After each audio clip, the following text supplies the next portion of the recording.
And so over the last 15 years, I've kind of accumulated this wealth of knowledge about treating patients with excess body fat. And it's been a learning experience for me all along the way. And I still don't have it all figured out yet. This is a very complex problem. And I hope that what I can impart today will help you just understand it better. A lot of speakers, when they get up and talk about this, they really talk about intricacies, inflammatory mediators or molecules of various kinds, and they really get drilled down into details.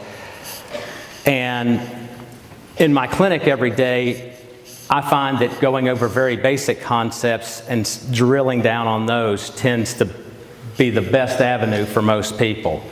I have an Army background,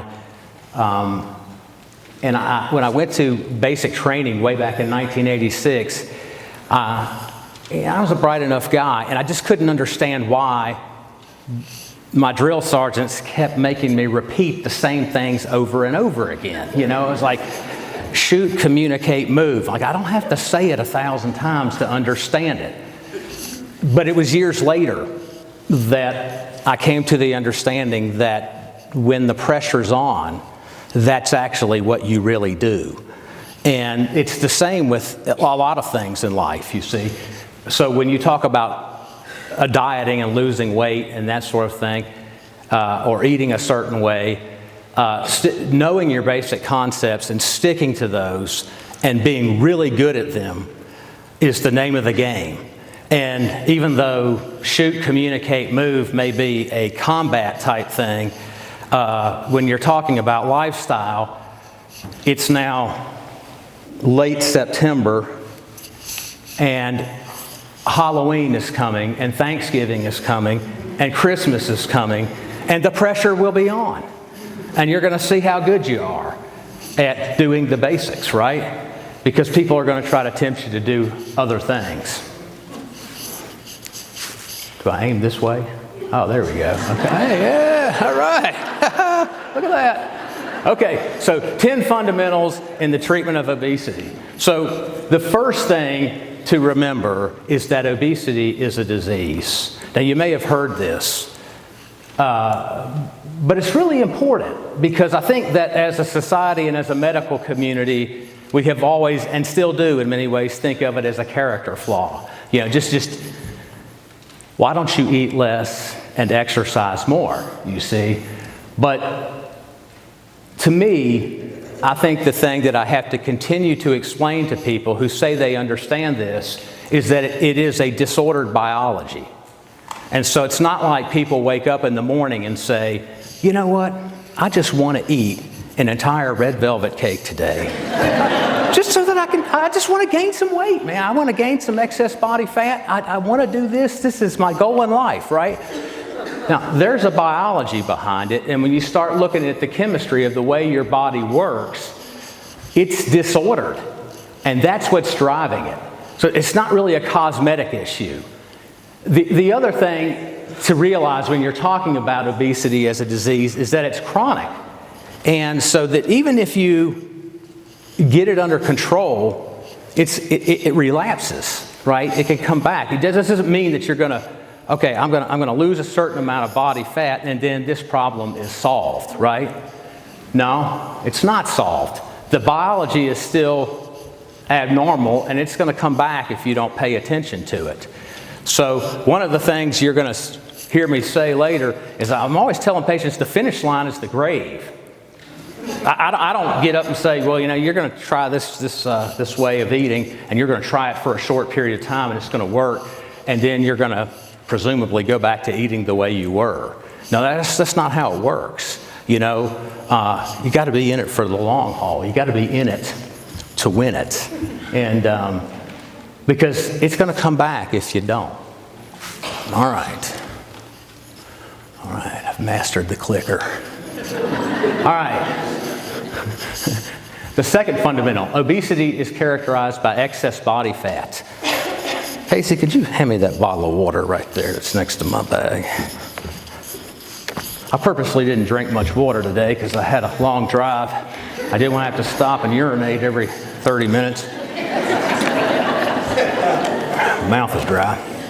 Okay, so I say this because, I think we assume that just because your body weight, say on a BMI scale, is too high, that you must have this disease of obesity. Or if it's below a certain point, oh no, I don't have this disease of obesity. When the truth of the matter is, the body fat is brokering the whole thing. And you can be thin and have this disease, or you can be overweight and you can have this disease. I had a neighbor when I was in my residency. My next door neighbor was a thin a guy whose ethnic origin was Taiwan. His BMI was fine, but he had this right here. And when he was 55, he had a stroke and died. And so he had this problem, when he would tell me all about how his triglycerides and so forth were out of whack, and he had this low HDL and this high blood sugar and all that. But his weight was fine, right? So did he have this disease? Yeah, sure he did. We weren't calling it that. The medical community wasn't calling it that, but that's what was going on. So I think Amy really touched on this pretty well, but the role of insulin here, and I'm glad I didn't put a bunch about insulin after her talk, because she kind of just nailed that whole thing. But insulin's driving the fat storage, okay?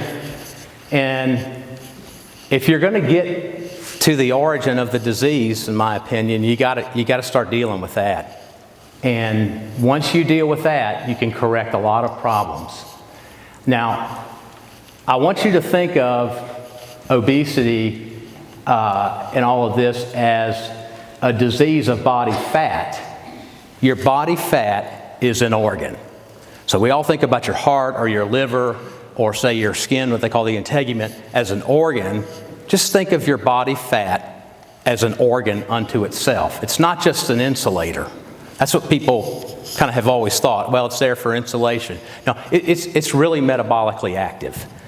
And it does a lot of things to signal the rest of the body what to do. And so when this becomes diseased, it's a problem. Okay, principle number 3. Obesity is the pack leader, okay? Now, from that last slide, I hinted that body fat is an organ. And when you think about that, I want you to think about, say, an orchestra. And all the organs in your body are the violas, the cellos, the violins, and all that, and your body fat is the conductor. Okay, it's signaling them to do these things that are out there, right, that they're supposed to be doing. But in the case of obesity, it's signaling them to do all the things they shouldn't be doing. Okay, so when I treat patients, I look at obesity then as the pack leader. So that same kind of analogy, a pack of wolves. The pack leader is obesity, all right? It is the cause, because obesity is a disease of excess body fat, you have a fixed capacity for this body fat. You then load it with too much body fat. You now have this disease process that develops. The body fat is making all of these chemicals that are telling the rest of your organs, hey, let's start misbehaving. Let's get this elevated glucose. Let's get these lipids out of line. Let's have all these inflammatory mediators going around and affecting all these other organs, right? So the fat cells are sitting there sending all the wrong signals to the rest of the orchestra. And I'm sitting here saying, whoa, I see all the other manifestations of disease. Obesity is right at the heart of the whole thing. I've got to take down the pack leader. You see, if you want to take down the pack, you got to take down the pack leader. So I think, I always say 100 years, Eric and I can look back at doctors 100 years ago and find and judge them for, hey, what were you doing this for? This doesn't make any sense. 100 years from now, this is something they're going to judge us for. Okay, they're going to look back and they're going to look at our diet and what was going on, and they're going to judge us as a medical community harshly. And one of the things they're going to single out is the fact that we look at things like diabetes as a medical community, and we say, oh, yes, diabetes is over there existing by itself, and we're just going to lower some blood sugar by giving that person insulin, right? Instead of looking at the whole picture, because then what they'll do is they'll just go right after the obesity. Now, in fairness, groups like the Endocrine Society have a position statement about this, and they say treat the obesity first, so you'll solve the diabetes, right? Okay, and so that's what I do. If you treat the excess body fat first by dealing with the insulin, you'll get these other problems and fix them, okay? You'll bring them under control. And there's a lot of people even that say, well, look, I'm all ketogenic and all, but still they still kind of fail to understand that concept. So I keep harping on that is, look, if we fix that insulin level, we deal with this obesity thing, and we take down the pack leader, and we fix the pack, you see. And so you could think, I put two other points on there. Amy talked a lot about the sick fat or metabolic aspect of this, so that the high blood sugar, the high triglycerides, those are all metabolic problems. But the fat mass part is like, hey, I've gained too much body fat, my weight's high, and now it's hurting my joints, it's hurting my back. I have too much weight in here, and I have sleep apnea. And so that's the other aspect that we call that fat mass disease, and that's the other aspect of obesity that you can fix when you deal with this insulin level. Now,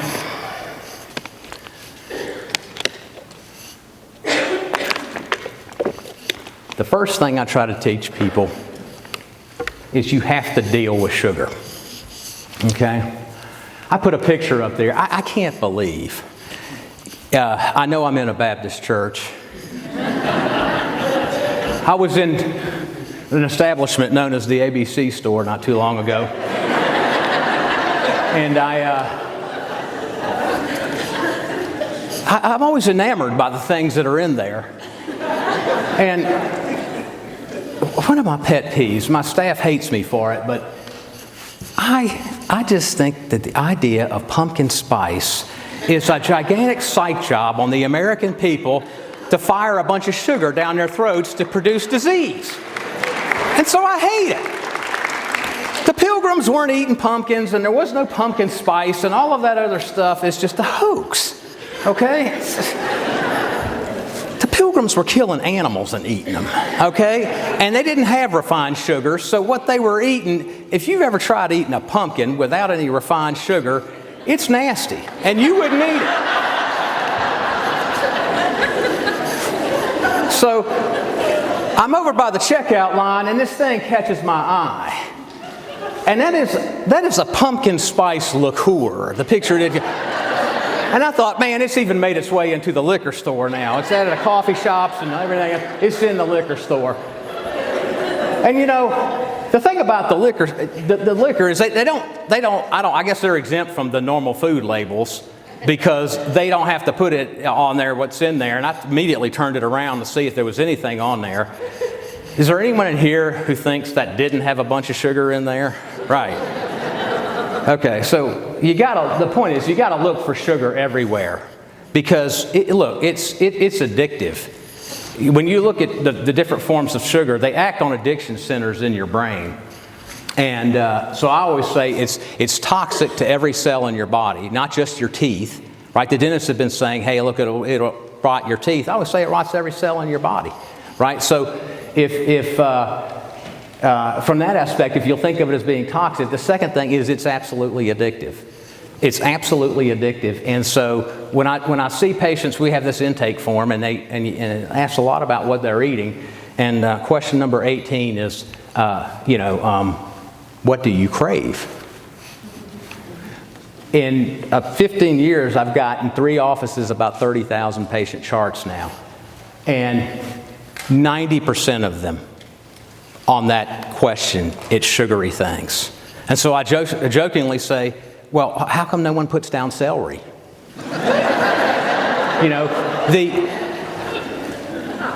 So, I mean, you're dealing with an addictive substance here. So it's toxic to your body and it's absolutely addicting. And so you have to look for it, because what if I said that, they're putting heroin in food products? You see? Now, if I said that, you'd be looking at the label saying, well, I don't want any of that, man. I don't want heroin addiction, right? That's a problem, right? But I'm going to tell you what, sugar will kill you too. It absolutely will. And so, some of it's really readily recognizable, and you can see it. So, I mean, I don't think I have to tell anyone here, when you see a box of cookies, does that have sugar in it? Yeah, everyone's like, yeah, okay, I get it, right? When I see regular soda, does that have sugar in it? Absolutely. But there's a lot of things like hot dogs. You might not think there's sugar in hot dogs, but a lot of them, when you turn over and look at the label, you'll see the second or third ingredient is high fructose corn syrup. Well, why do you need to put sugar in a hot dog, right? So the answer is because it's an addictive substance. And food companies want that addictive substance in the food product that they're selling you so that you'll buy more of the food product, you see, to get you addicted to the food product itself. And so you actually have to look to see. And that's why I say some of them are not so recognizable. Now, the other thing that I see all the time, and I don't think it's going to fool a whole lot of people in here, but I continue to mention it, is that fruit really has a lot of sugar. And compared to what it used to have historically, it's a lot of sugar. And the form is fructose. It's not like the normal table sugar. So fructose is metabolized in the liver. And when people have a lot of fructose in their diet, you'll see the kind of things that you see with alcoholism, like hepatic problems and the storage of a lot of fat in your liver, for example. Eric, I know, teaches his patients that fruit is like candy. And that's absolutely true. If you listen to Lauren Cordain, right, Lauren would say, go back thousands of years.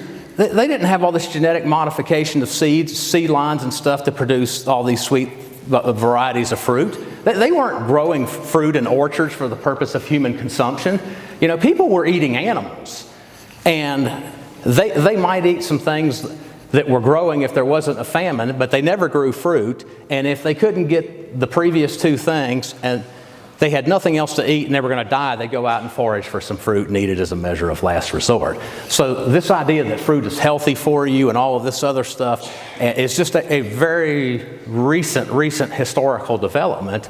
And at the same time that has really proliferated, we've seen the proliferation of a lot of diseases that we consider common, like type 2 diabetes and the overweight condition. So I really try to encourage people to look at that and say, let's not do that.